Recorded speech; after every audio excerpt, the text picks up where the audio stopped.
Apostle Paul said, I set my hope to God, to Christ, to my Heavenly Father. I set my hope to my Savior, that He will deliver us, save us from the power of darkness, from the power of sin, from the power of sinfulness. He will deliver us through His grace.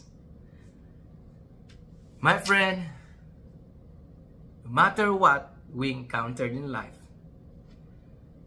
we praise the God of all comfort because He will deliver us. Our hope belongs to Him. We do not rely to ourselves, but we rely into God. Let us pray. God, thank You that despite of all the problems that we may encounter or we encountered, You always be with us, comforting